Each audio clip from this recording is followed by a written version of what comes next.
B. The beginning begins by showing a girl trying to escape from two psychopathic men hunting her. They covered her mouth and tied her hands, letting her run through the woods while they hunted her like predators full of desire to kill their prey. Meanwhile, in another place, a man is watching the hunt for that girl through the camera's monitor screen connected to his two friends. He looked so excited and enjoyed the moment when she was frightened and helpless under the torture. However, when the two psychopathic men were about to kill their victims, suddenly, something attacked them. The man who was monitoring in the car looked confused because the camera suddenly malfunctioned and showed a strange image. On the other hand, a red-haired man was seen monitoring the actions of the three men from a distance. However, it is not yet clear what his intentions and purposes are for them. The next day, in a monarchical country called Cremona, a young man named Koku is seen heading to his workplace, a music store specializing in the repairs and handcraft of violins called Stella del Mattino. He works as a violin craftsman, helping the shop owner, Yukio Hoshina. Upon arrival, Koku met the shop owner's daughter, Lily Hoshina, who seemed to be in a hurry to leave. She rushed into her car and drove to the crime scene in the middle of the forest. Lily, a detective at the Royal Investigative Services, RIS, is investigating the murder that occurred last night, the victims of which are none other than the two psychopaths who appear at the beginning of the story.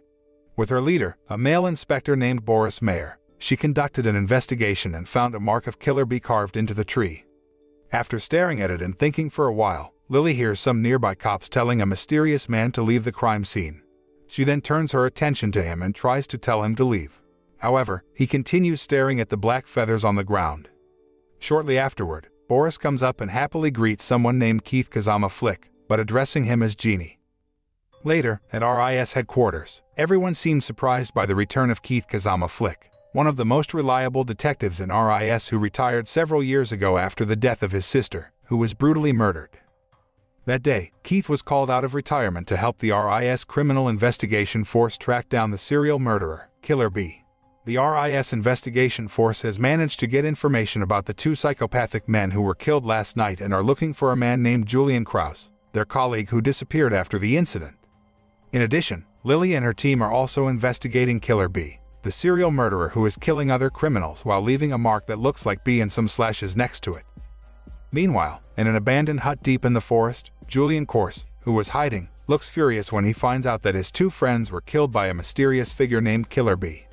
Not long after, suddenly, a red-haired man appeared who had previously been supervising their action. He turned out to be Quinn, a member of Market Maker, a mysterious organization that controls Cremona from the shadows of society. Knowing that Julian is furious and wants to take revenge on Killer Bee, Quinn also says that he will help Julian get his revenge, as long as he is willing to do something that can attract the killer's attention, which is stealing an experimental infantry fighting vehicle.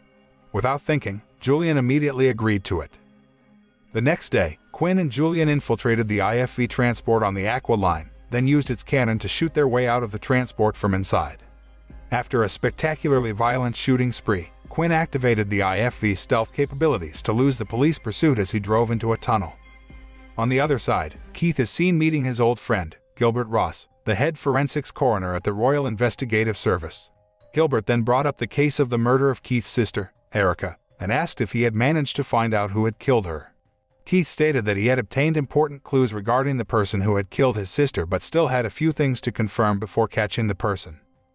After successfully escaping from police pursuit, Quinn and Julian enter a tunnel, where Quinn then asks his teammates to take care of the tank while he takes Julian to the train. Meanwhile, at the RIS headquarters, they looked confused when Keith wrote something on the blackboard. He measured and calculated the distance and estimated the possible paths the robbers might take in their chances of escaping from the police hunt. While everyone seemed confused about what Keith was doing, a senior police officer named Richard, who had known him for a long time, felt sure that he could find the escape route the robbers used, maybe even their hiding place. On the other hand, Killer Bee apparently managed to track down Quinn and Julian and confront them on the train. However, when Julian was about to attack Killer Bee to avenge him, Quinn instead killed him and told the leader of the Market Maker, a man named Minatsuki, that Killer Bee had appeared. Minatsuki and the members of Market Maker weren't actually normal humans but experimental superhumans called Regus. Apart from provoking the appearance of the Killer Bee they have been eyeing for so long, all the fuss going on in town over Quinn stealing a newly developed military IFV become a distraction. It makes the rest of the Market Makers can easily steal Moby Dick, a wartime airship that was being kept in the Aviation Museum. From a distance, Minatsuki and a girl named Yuna are monitoring the fierce battle between Quinn and Killer Bee. After Killer Bee showed his true character, with 2 black wings sprouting from his back and his left arm, which turns into blue steel on command, Quinn immediately knew that Killer Bee was the Black Winged King he had been looking for all along. In his true form, Killer Bee was not a match for Quinn, so he was eventually killed by him.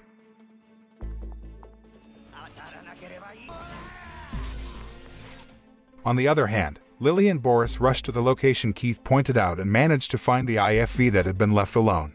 After that, they realized that the theft was really just a distraction. A few days later, in an experimental lab room whose location is unknown, a man is seen being locked up in a cell filled with poison gas.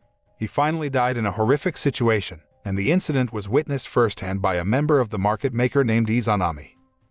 The scene then switches and shows Koku playing the violin in front of the shop owner and his son, Kai, who is very impressed with his abilities. Although Koku has a quiet and friendly personality and seems like a weak young man, in reality, he is actually the mysterious Killer Bee, chased down by the elusive market maker and the RIS. He seems to be on the search for someone but can't fully remember who or what happened to him. Meanwhile, in another place, Lily and the RIS investigation force were seen investigating the murder case of the assemblyman, Ed Kyle. He was caught in a corruption case and found the marking of Killer Bees at the crime scene. But Keith thinks it's not Killer Bee. They then find the body of the man who was previously killed with poison gas, in which a mysterious box is in his hand. Keith and Eric also assume that whoever killed Ed Kyle and the man must be someone who is also involved in the IFV theft. However, the RIS investigation force still doesn't know their real purpose. After performing an autopsy on the man, Gilbert told Keith that he died from a poison that damaged all his organs, so he died in a very painful way. After opening the box in the man's hand, the RIS investigation force found an invitation letter to attend a charity ball event organized by the mayor. The box was also found in a deadly poison gas, which they assumed would be a poison gas attack at the charity party. Upon learning that, Eric also sent several members of the RIS investigation force to infiltrate the charity party to secure the situation and thwart the attack. Meanwhile, in the building that will be used as the location of a charity party, several people are planting explosives filled with poison gas that is enough to kill all invited guests who attend the party. On the other hand, Koku looks surprised to hear radio broadcasts reporting on the murder of the assemblyman by Killer Bee, even though he didn't kill the man at all. He then intentionally injures his hand to ask permission to go home early. At a charity party, Lily and her partners, Brian and Mario, were seen disguised as invited guests at the charity party. While the rest of the team was scouring every floor in the building to find something suspicious, which was suspected to be a device that would release poison gas. Meanwhile, Keith and Boris will be guarding the main entrance of the building. At the same time, Eric and a woman named Kayla monitor the movements of all invited guests from the RIS headquarters with the most sophisticated computer system that can detect someone's movements if they do something suspicious. Inside the building, Koku was already disguised as a waiter, where he later met Izanami, who asked him to come to the roof of the building because he wanted to tell Koku something important that he had been looking for. Not long after, Kayla told Lily and her partners that there was a blonde-haired man whose movements were quite suspicious as he walked straight towards the mayor and was about to attack him. Hearing this, Lily and her partners rushed to the mayor. Sure enough, the man almost killed the mayor, but Mario thwarted his action and immediately knocked him down. Instead of feeling scared and giving up, the blonde man laughed as if he had anticipated what Mario would do to him. Therefore, he signaled his partner, a man named Blue, to carry out their next plan. Not long after, all the lights suddenly went out, and all access doors to the exit from the building were closed completely. The man then reveals that they've rigged the building with poison gas, which is not only enough to kill everyone in the building but also enough to kill everyone in the city. The blonde-haired man then showed what would happen to them if they inhaled the poison gas and told everyone that the only way to get out of there and be free from the threat of poison gas was to kill the mayor. Meanwhile, on the roof of the building, Koku gets into a fierce fight with Izanami, which then makes him purposely lure Koku to leave and follow him. When Kayla is trying to take over the building's security system from Blue, Keith notices the fight between Koku and Izanami and decides to go after them. Long story short, after Izanami informed Minatsuki that they had succeeded in luring Koku, he ordered one of his henchmen to kill Blue because they were no longer needed. Because of that, Kayla managed to take over the building's security system and reopened access to all exits in the building. When everyone was trying to escape from the building, suddenly Minatsuki activated a device that sprayed poison gas throughout the room and made several people still in there collapsed unconscious, including Lily. Seeing this, Eric immediately ordered Kayla to open the airways so that the poisonous gas was sucked back into the airways. On the other hand, Keith, still chasing Koku and Izanami, tells Eric that the poison gas is just a bluff, not the deadly poison gas they found earlier. He firmly believes that the mastermind behind this terrorist act is the Market Maker organization, which will do everything they can to lure out Killer B, a mysterious figure who has been their target all along. Meanwhile, in another place, Koku and Izanami are still engaged in a fierce battle at a lake and talk a bit more about the missing person Koku wants to find but can't remember. Izanami then reveals that his left leg has the same ability as Koku's left arm to turn into a sword. After a fight, he can defeat Izanami.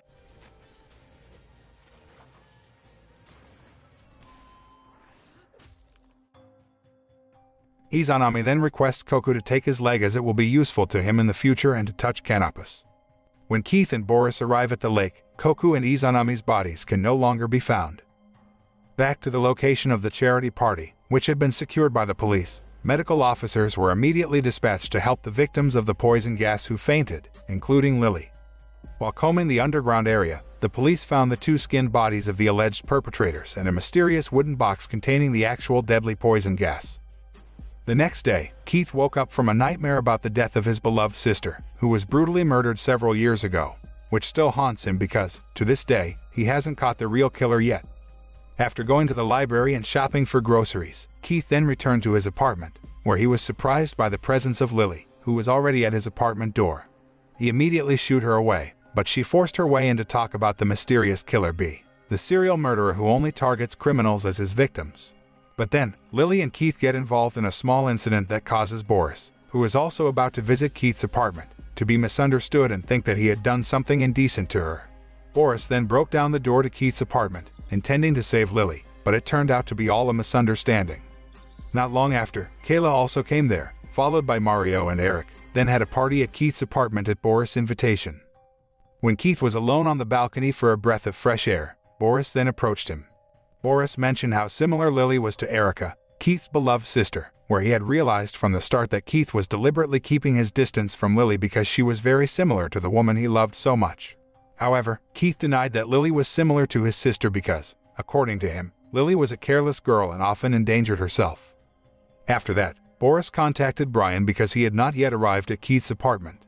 Brian told him that he had just finished his work at the office and was about to head there. However, when he was about to head to the parking area on the bottom floor, he was brutally attacked by someone in the elevator. Knowing that their mate had been the victim of the Killer B attack because there was the letter B symbol near the victim, Boris and the others immediately started an investigation. Luckily, Brian was taken to the hospital immediately, so his life was saved, although he is still in critical condition. Boris and Eric find out that the CCTV camera has been tampered with before, so they suspect the attack on Brian was pre-planned, and most likely, the culprit is someone who works at RIS headquarters. While the others are investigating the crime scene, Keith and Lily are in the hospital to observe Brian's condition until he is confirmed to have passed his critical period and his condition is starting to recover. The doctor who treated Brian then approached Keith and gave Brian's watch to him. The doctor said that Brian asked him to give the watch to Keith before he lost consciousness. On the other hand, a man named Kamui, a member of Market Maker, seems to have difficulty stemming his murderous urges and is mentally unstable because he has not injected the gold ampule into his body. Kamui enters a narrow alley, where he is then ganged up by a gang of thugs about to rob him. However, because he gradually lost control, he killed the thugs because they dropped the only gold ampule he had. Not long after, another member of the Market Maker, a man named Leica, arrived there and helped Kamui by injecting the gold ampule into him. Two policemen then came to the place to check the situation. Still, Leica quickly showed the Market Maker symbol on his palm to the policemen, and instantly they were respectful towards him as if he was their leader. That night, a hooded man entered Brian's treatment room and was about to kill him. However, Keith, who turned out to be hiding there, immediately stopped the person and revealed the identity of the person, who was none other than Richard, a senior police officer in the RIS investigation force. Keith was able to figure out his identity thanks to the clues Brian had left on his watch. Richard was the one who had attacked Brian in the elevator and left a B sign to mislead the police investigation. Richard finally unmasked and taunted Keith by saying that he was the one who had killed his sister. However, he did not necessarily believe it. Before Keith could get any information, Richard had pointed the blade at his neck instead, intended to kill himself, and blamed Keith as the one who attacked Brian and killed him. Realizing that Richard might have set him up from the start, Keith immediately rushed out of there. After that, Keith meets with Koku, asking him if Keith is a canopus. Unexpectedly, Keith knows him, even knowing that he is the figure behind Killer B. Keith tells Koku that the B symbol left by him is not actually the letter B, but the number 13, and the 4 slashes behind the symbol actually indicate the number 4 in the numeral romance, which turns out to be referring to Yuna, a member of the market maker. With the number 13, which is Koku's trademark, and 4 slashes that signify Yuna, Koku leaves these clues every time he kills his target so that Yuna can know that he is still alive because the symbol is a special symbol between them. He then asks Keith to tell him where Yuna is, but Keith asks him to meet at a temple tomorrow night. On the other hand, Lily and the RIS investigation force investigate the case of Richard's murder and suspect that the culprit is Keith. Because of that, they chose Keith as a suspect and searched for his whereabouts all over the country. Meanwhile, at Market Maker's headquarters, Yuna is already preparing to face Koku as ordered and promises Minatsuki that she will kill him or the Black-Winged King. On the following night, as agreed, Keith was waiting for Koku at the temple, where he told him about the 13-winged human skeleton fossils found in the wreckage of the jet black inscription located on top of the mountains. The scientists identified winged skeletons as progenitors of humanity and were essentially gods. Thus, the project to resurrect these gods began. Since the king and government realized this project could have monetary value, they gathered donations under the pretext of resurrecting these gods. They built the Jala Blanca Royal Scientific Institute, where many of the top researchers gathered to work on resurrecting the gods. However, some of the researchers were blinded by the money. They became corrupt, wasting days on different projects, specifically the inbreeding program which produced malformed, insane offspring called the Promising Ones. These were created again and again over the centuries, and when rumors that the program would be shut down, one of the researchers proposed to the king to develop a program that would balance the kingdom's fear and tranquility inside and outside the kingdom. Thus, the Promising Ones became part of an elite government agency to maintain order and chaos, known now as Market Maker. One of the scientists involved in the Ancient Gods Revival project is Heath Kazama Flick, Keith's father, who is also canopus. However, in the middle of Keith and Koku's conversation, someone in a mask suddenly attacked them. A fierce battle ensued between Koku and the masked figure, where that person could match Koku's speed and strength. Meanwhile, on the other hand, Minatsuki was seen watching their fight, which indicated that the masked figure was none other than Yuna. The battle was so fierce that the temple was finally destroyed and collapsed. Koku looks very surprised when he finds out that the person who attacked him is Yuna, but she doesn't seem to remember him because she looks at him with hatred. Koku was reminiscing about his past with Yuna, whom they used to be best friends and were very close to each other. Because of that, he was silent when she stabbed him. Seeing Koku, who seemed resigned to her attack, Yuna finally woke up and began to reminisce about her past with him. But then, Minatsuki arrived there and immediately stabbed her in front of Koku, who turned into the Black-Winged King after seeing Yuna being hurt. After Minatsuki took Yuna away, he ordered the twins, Takeru and Kukuri, and Kamui to kill Koku. He also ordered Leica, who was in Moby Dick, to drop the spear from above, which then incapacitated Koku. When Minatsuki was about to leave with his henchmen, suddenly Keith appeared and immediately fired a bullet which turned out to be able to injure him.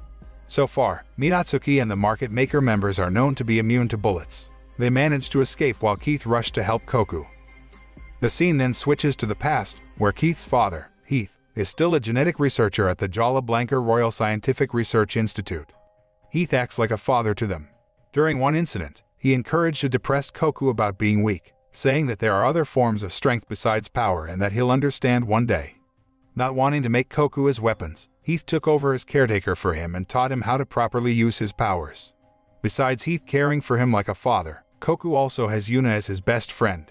They promise to protect each other and carve certain symbols that signify their characteristics. One night, a group of people attacked the Jala Blanca Research Institute, causing trouble there. Knowing that the attack must have targeted Koku, Heath ordered a boy named Kirisame to find and take him to a safe place. During the ambush, Yuna sits in the corner of the room while writing symbols of herself and Koku, hoping that he will come to save her.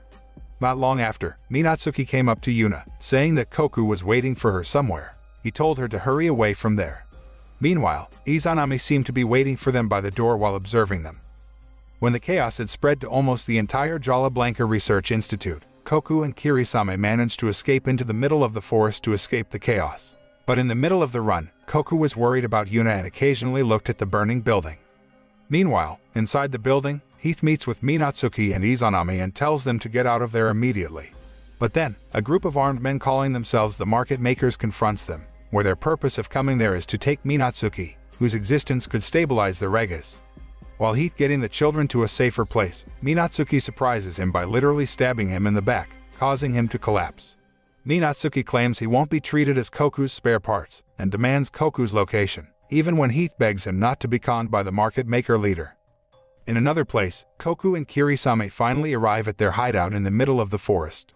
However, the market maker members also manage to track their whereabouts, so Kirisame forced Koku to enter the shelter and lock it while he and the other children tried to dispel the market maker members who wanted to catch him. When Koku finally leaves the tree shelter, he is shocked to find that Kirisame and all his friends are dead. He rushes back to the institute, where he sees the mark Yuna left for him on the blackboard, and feels very guilty for not being able to save her. Shortly afterward, he finds Heath dying from his wounds from Minatsuki. Heath then suggests Koku go and explains that he can resonate with Yuna and must find her and protect her at all costs. With the instructions, Koku returns to his dead friends and begins to see off Kirisame's arm, resulting in his own arm. Back to the present time, Koku finally wakes up and realizes that Keith has treated his wounds from the previous fight. He then asks Keith to check the old records left by Keith's father, where Heath once told him that Keith would show him the way in the future. Meanwhile, at the RIS headquarters, Minatsuki seems to be asking Eric about Keith's whereabouts. As the leader of Market Maker, who got backed by the government from behind, Minatsuki appears to have quite a bit of influence over the police, even those of high rank like Eric. He then urged Eric to mobilize all members of the RIS investigation force to find Keith's whereabouts as soon as possible. Even though they don't fully believe that Keith is the one who killed Richard and attacked Brian, Boris and Lily still carry out Eric's orders to search Keith's apartment for clues to the man's whereabouts. That night, Keith asks Koku about dead Kyle, the suspect man in the murder of Keith's sister, who died mysteriously before a court decision was made. Koku then tells Keith that Kyle is a Reggie who works for the market maker, and it's very likely that Kyle did know the real killer and was deliberately protecting that person. Koku also reveals that he was the one who killed Kyle, as he was involved in the market maker attack that killed Keith's father and the others. After knowing this fact, Keith then contacted Eric and informed him that his predictions about Kyle were true, whereas he, from the start, had refused to believe that Kyle was the one who killed Erica. Eric asks Keith to come back and solve this problem together, but Keith refused and was determined to uncover the truth about the murder of his beloved sister with his own hands. The next day, Lily, who stayed the night at Keith's apartment to decode the numbers and symbols in his room, finally managed to find out that the codes formed a face of a bespectacled woman who looked very much like her. She then asks Boris the woman's identity and learns that the woman is Erica, Keith's younger sister, who was viciously murdered several years ago. Boris then revealed that the reason Keith deliberately stayed away from Lily was because she was very similar to Erica. Upon arrival at the RIS headquarters, Lily immediately felt angry when Eric suddenly fired her for no apparent reason. Without Lily knowing, it turns out that Eric and Boris have planned something to take advantage of her high curiosity to find Keith's whereabouts first and the market maker to protect him.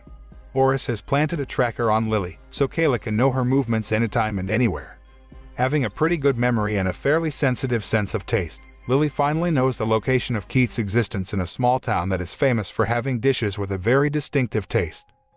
In another place, Keith and Koku are seen having dinner at a restaurant, where they then talk about Yuna and Moby Dick hiding under the stars. Not long after, Lily finally arrived there and was very surprised to see the existence of Koku with Keith. Not wanting to involve Lily, Keith lied by saying that Koku was his younger brother. However, she didn't immediately believe his words and confronted him that he was deliberately avoiding her because her face closely resembled his sister. Unbeknownst to Keith and Koku, one of the market maker, a boy named Takeru, managed to find out where they were and immediately launched a barrage of attacks on Keith's caravan. Keith immediately rushed to protect Lily, while Koku changed to his true form right in front of her. She was very surprised to see the drastic change in him, who was quite scary, like a monster. But she didn't want to assume first and intended to investigate the connection between them, which might refer to the true identity of Killer B. A few days later, Keith finally turns to the police and tells Eric that Richard deliberately killed himself to frame him. He also reveals that Gilbert was most likely involved in Erica's murder because Kyle had been treated at the hospital where Gilbert worked. Erica's body was also autopsied there. He had apparently tapped the pack of cigarettes he had given Gilbert and had suspected him for a long time. Unexpectedly, Eric and the others have agreed to help Keith uncover Erica's murder case to catch the real culprit.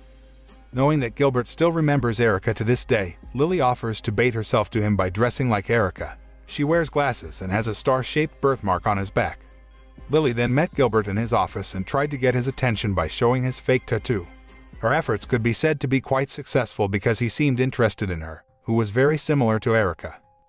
In the evening, Lily deliberately let down her black hair and put on pink-rimmed glasses to attract Gilbert's attention, who passed her by. Lily, who argued that her car broke down, then begged Gilbert to give her a ride, and he agreed. Meanwhile, behind them, Boris and Mario quietly followed Lily and Gilbert by keeping a safe enough distance not to be suspected. She then asked Gilbert's permission to turn on the car radio so that Kayla could track his car if Boris and Mario lost track of them. Not long after, Boris and Mario saw Gilbert's car enter the car wash and chose to stay outside waiting. After that, they followed him, who turned out not to go to Lily's house but to his house. Because the house was quiet and dark, they decided to check into the house. However, what they found there were not Gilbert and Lily, but a man who looked like Gilbert and Kamui who was in a crippled state. Realizing it was a trap, Keith immediately ordered Boris and Mario to escape. However, they were too late as it turned out that the man who looked like Boris had activated a suicide bomber, blowing up the entire house instantly. Luckily, Boris and Mario managed to survive the explosion. Keith guessed that Gilbert had caught up with their plan and swapped vehicles in the car wash. However, his priority right now was to find Lily's whereabouts before Gilbert killed her. Meanwhile, Lily, previously sedated by Gilbert, finally woke up and realized that she was in the operating room naked. He apparently already knew that she had come to spy on him on Keith's orders, dressed like Erica. Therefore, he also plans to kill her to make Keith suffer more. On the other hand, Keith and Eric tried to guess where Gilbert and Lily were currently and concluded that all the forensic officers who worked on Gilbert were not ordinary people but Regis. They could be controlled by him and would obey all his orders. Keith and Eric rushed to Gilbert's office in the police forensics agency and found a secret passage behind a wall that led to the underground, where they found hundreds of bodies in glass coffins that were victims of Gilbert's murder. One of the bodies was Albert Puzo, Gilbert's father, who was murdered by him because he constantly desired to commit murder. However, Keith and Eric did not find Gilbert and Lily in that place. Keith later told Eric that Gilbert was a psychopath who killed others just like that and went back to his normal activities as if nothing had happened. He realized that Gilbert hadn't killed Lily and rushed away from there. When Gilbert called him, Keith swore that he would kill him with his own 2 hands. The desperate Gilbert then asks Leica for help but refuses to get involved in his affairs further because the market maker's real goal is to find Koku's whereabouts. The next day, Koku tries to reach the flying ship Moby Dick, which is in the sky, by flying through the clouds using his black wings. In another place, Leica, who noticed the presence of Koku, managed to reach Moby Dick, then rushed to tell Minatsuki. Meanwhile, Minatsuki, who was torturing Yuna, seemed excited when he discovered Koku's arrival. Leica, who was about to inject the gold ampule into Minatsuki, chose not to and carried out the next plan. Koku and Minatsuki then engaged in a fierce battle. In the past, the real Minatsuki, who had black hair, was seen manipulating a boy's mind and memories and making him think he was Minatsuki. The real Minatsuki, who is none other than Leica, deliberately makes other people puppets he can control to hide his true identity and act freely behind the scenes. When Koku and the fake Minatsuki were still fighting in Moby Dick, Leica rushed to take Yuna by helicopter and activated the time bomb that he had planted in Moby Dick in anticipation of an attack from Koku. Right after Koku managed to kill the fake Minatsuki, Moby Dick finally exploded in the sky. Meanwhile, Keith is seen heading somewhere by following a lead from Gilbert, which he found in Lily's mouth while rescuing her from a pile of corpses. Gilbert turns out to have been waiting for Keith's arrival in an abandoned building that holds many memories of the two of them with Erica, as well as the place where her mutilated body was found. Over the phone, Gilbert reveals to Keith that he was the mastermind behind the market maker attack on the Jala Blanca Research Institute, incited Minatsuki to kill Keith's father, and indoctrinated Minatsuki to kill Koku and take his place. Gilbert also revealed in front of Keith that he was the one who had killed Erica and really enjoyed the moments when he mutilated her. On the other hand, Koku managed to survive the Moby Dick explosion and was heading to the place where Yuna and Leica had been waiting for him, namely in the ruins of the jet black inscription. Since the real Minatsuki was the only Reggie who matched the Black King's eyes, Leica was isolated from all the children at the institute. Gilbert manipulated him into thinking that he was only a harvester for Koku. Leica hated Koku mainly because of what Gilbert had said about him being the king's spare part. This became the reason for his desire to break the Black Epitaph Stone and become the new Black-Winged King by exterminating Koku. Even though Keith had previously warned Koku to stay away from Jet Black because that is the only place where his regenerative skills do not work. Still, he goes to save Yuna, sensing she is in danger. Once there, Koku can no longer contain his anger when he sees Yuna in a helpless state and loses a lot of blood after Leica stabs her. He and Leica are finally involved in a fierce battle, where they are the strongest Reggie, who both have the power of the Black King's DNA. Even though Leica only has that power DNA from his eyes, he can match Koku's strength and take advantage of his inability to regenerate by shooting and stabbing him. Elsewhere, Gilbert tells Keith that he was the one who controlled Minatsuki and the market maker to turn them into killing machines, just like him. Gilbert then equates to Keith because he indirectly turned Koku into a monster after he could decipher the jet black epitaph and use the translations to complete the original black DNA sequence, which would allow Heath to revive Koku. But Keith refuses to be equated with Gilbert because they have very different principles. He says that the real monsters are not Koku and Minatsuki but Gilbert, who is bloodthirsty and always uses other people to achieve his desires. Knowing that members of the RIS investigation force had arrived at that place, Gilbert then pointed a gun at the door behind Keith while saying that he would kill the RIS member who passed through the door. Gilbert later reveals that he loves Erica very much and can stem the urge to kill her if she is by his side. However, when he discovers that Erica loves Keith, her adoptive brother, he can no longer contain his anger and kills her. On the other hand, Leica torments Koku by telling him he can join his other friends in heaven. However, he disagrees, saying all his friends are with him, inside, as he is living for him. Agitated, Leica goes to pull the knife he stabbed in Yuna, resulting in massive blood loss. Koku was furious to see her being hurt like that, putting all his strength into getting up and fighting Leica. Although Leica manages to cut his left arm, which turns into blue steel, Koku attacks him one last time and uses Izanami's sword leg to cut his head off. At the same time, Keith managed to kill Gilbert to protect Lily when she was about to enter the room. A few days later, Koku and Yuna, who have recovered, decide to live with Keith. When Lily picks up Keith with her new car so they can go to work together, he reveals to her that Erica is actually his adoptive sister and does not feel victorious by killing Gilbert, because, in fact, he had really considered Gilbert as his best friend. The moral we can learn from this anime is never to be greedy and take advantage of other people only for their own interests, because in the end, we will only suffer the consequences which will turn against us.